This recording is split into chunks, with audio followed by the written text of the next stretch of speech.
Hello, my name is Gauri and I will be presenting the Teach 1 for Module 7 Question 2 for HAP 823 class. A logistic regression coefficient table is presented to us for 5 variables which are dyslexia, dyscalculia, of having had a tutor, completed assignments and having passed the exam or not.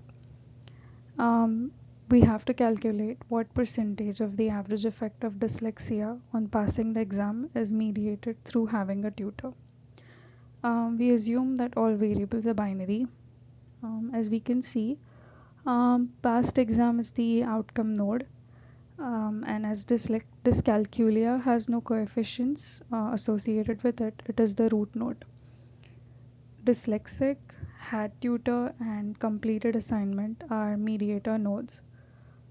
Deducing from the coefficient values, we can say that uh, past exam has parents dyslexia, dyscalculia, had tutor, completed assignments, and completed assignments. Tutor, that is had tutor, had parents, has parents dyslexic and dyscalculia. Completed has completed assignments, has parents, had tutor. Dyslexic has parent dyscalculia, and lastly dyscalculia is the root because it has only the intercept value.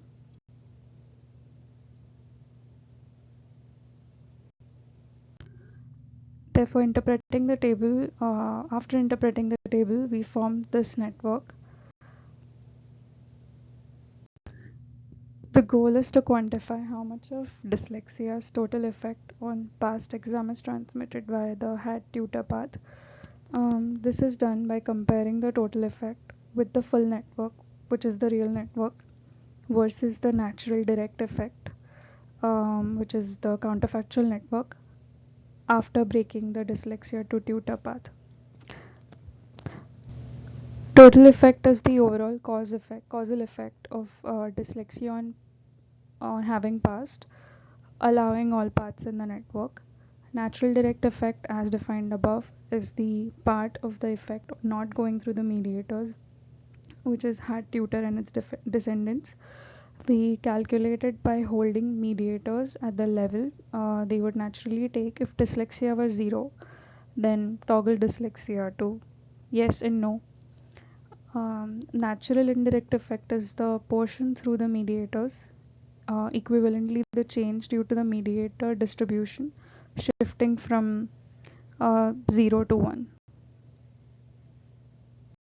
To figure this out, we will have to first calculate the joint probabilities.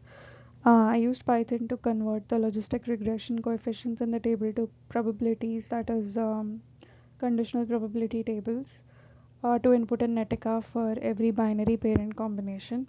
It also includes the counterfactual model, which has the link from dyslexia to had tutor removed. The formula that you can see here is the formula used to calculate the probability of y, that is the outcome in this case, which is past exam.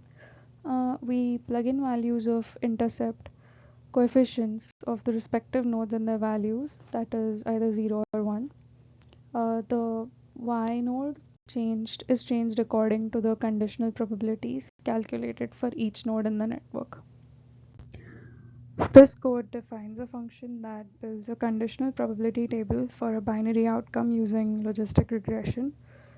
Given an intercept and a set of coefficients for binary parent variables, it calculates the probability that the response equals 1 for every possible combination of parent values. It uses the sigmoid function to convert the linear combination of inputs, that is log it, into probabilities, and returns the results in a neatly formatted pandas data frame. If there are no parents, it simply returns the marginal probability of the response. This line of code defines logistic regression parameters for a set of binary variables in a Bayesian network style structure, where each variable may depend on others, of course. Each dictionary specifies the logistic model for one variable, including its intercept, coefficients, parents, and response. For example, the first dictionary models the probability of having passed based on four parent variables.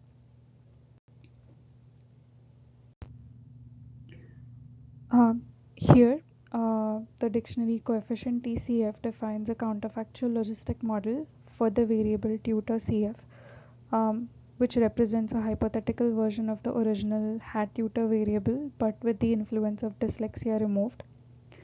The values of this dictionary were taken from the second table provided to us. Then we built the conditional probability table and save them in individual CSV files. These tables are the probability tables after I got the output from the Python code, previous Python code, and it's the table for each of the nodes for that node equals yes, given yes and no combinations of the respective parents. This is the table for the outcome variable, which is having passed. After plugging in the values in Netica, we get this network. If we were to intervene and make every individual dyslexic, the expected probability of passing would be 81%. Next, if we were to intervene and make every individual non-dyslexic, the expected probability of passing would be 77.5%, and thus we can calculate the total effect of the real network, which is subtracting the two values, and that gives us 3.5%. After plugging in the values, the counterfactual network looks like that. If we were to intervene and make every individual dyslexic in the network where the effect of dyslexia is not mediated by having a tutor, then the expected probability of passing would be 80.1%. And if we were to intervene and make every individual non-dyslexic in the network where the effect of dyslexia is not mediated by having a tutor, then the expected probability of passing would be 77.1%. And the NDE, which is the natural direct effect as calculated, as the difference is 3%. Therefore, the difference between the value of the real network and counterfactual network is 0.5%, which gives us the mediated percent, and that is 14.2%. Thus, about 14.2% of the total average causal effect of dyslexia on passing the exam is mediated through having a tutor. Thank you.